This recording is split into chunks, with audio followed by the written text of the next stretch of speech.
O livro de Deuteronômio é o quinto livro da Bíblia e o último livro da Torá. Depois do êxodo do Egito, Israel ficou no Monte Sinai por 1 ano, fazendo uma aliança com seu Deus.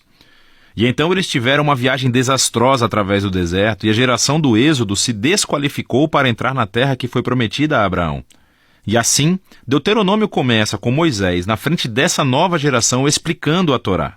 E é a partir daqui que o conceito e a finalidade do livro são revelados. Deuteronômio é uma série de discursos de Moisés, onde ele chama a próxima geração de Israel à fidelidade na aliança com seu Deus. No centro do livro está uma coleção de leis, que são os termos da aliança entre Deus e Israel. Algumas das leis são novas, mas muitas são repetidas, vindas de leis dadas anteriormente no Monte Sinai. E é daí que esse livro recebe o seu nome, da palavra grega Deuteronomion, que significa segunda lei. Agora, cercando essas leis, há 2 seções externas do discurso de Moisés. Cada uma delas é dividida em 2 partes. Vamos nos aprofundar e ver como tudo se encaixa. Então, primeiramente, Moisés resume a história até agora e destaca a rebeldia da geração anterior, em comparação com a constante graça e provisão de Deus no deserto. E Deus trouxe a sua justiça sobre eles, mas não abandonou suas promessas da aliança. Depois disso, surge uma série de sermões muito intensos, onde Moisés chama essa nova geração para ser mais fiel do que seus pais foram à aliança. Ele relembra-os dos 10 mandamentos. E então, a peça central dessa sessão é uma famosa frase chamada o Shema. Moisés disse: "Ouça, Israel, o Senhor, o nosso Deus, é o Senhor único. E você deverá amar o Senhor, o nosso Deus, com todo o seu coração, com toda a sua alma e com toda a sua força." Isso se tornou uma oração diária muito importante no judaísmo e reúne todos os temas do livro. Portanto, a palavra ouça, ou Shema em hebraico, significa muito mais do que apenas ouvir.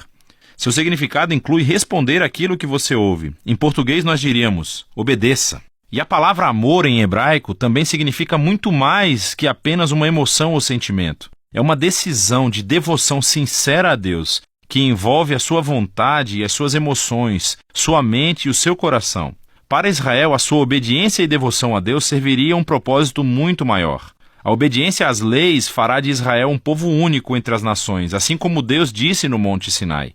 Eles se tornarão um reino de sacerdotes. E Moisés agora diz: mas como? Israel tem a chance de seguir as leis para mostrar ao mundo inteiro a sabedoria e a justiça de Deus. A outra ideia-chave no Shema é que Israel foi chamado para obedecer e ser fiel somente ao Senhor, ou, literalmente, em hebraico isso significa que Deus é único.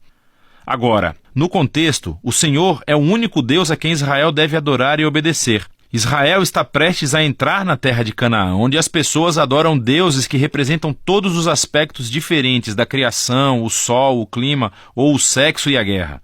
E na opinião de Moisés, adorar esses deuses degrada os humanos e destrói as comunidades.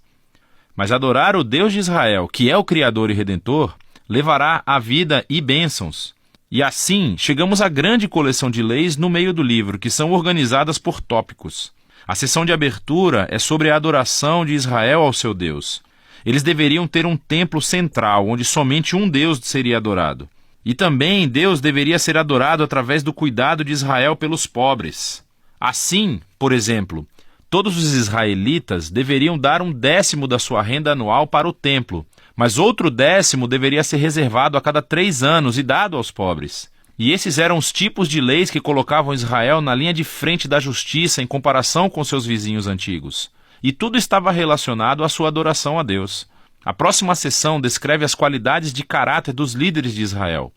Assim, os presbíteros, os sacerdotes, os reis, todos foram colocados sob a autoridade das leis da aliança. E Deus disse que reforçaria essa autoridade, enviando profetas para supervisionar os líderes. Assim, em contraste com os vizinhos de Israel, onde os reis eram considerados divinos e a própria lei da nação, os líderes de Israel estavam subordinados à lei e aos profetas.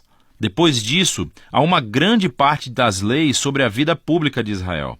Há regras sobre o casamento, a família e os negócios, e também sobre a justiça social, sobre o seu sistema legal e o que deveriam fazer para proteger as viúvas, os órfãos e os imigrantes. E elas terminam com mais leis sobre adoração. Agora, aqui estão algumas dicas sobre como ler todas essas leis. Lembre-se, em primeiro lugar, que estes são os termos da aliança no Monte Sinai, dada especificamente ao Israel antigo, vivendo em uma cultura muito diferente da sua. E por isso, não será útil comparar essas leis com as nossas leis modernas, que são de uma cultura bem diferente.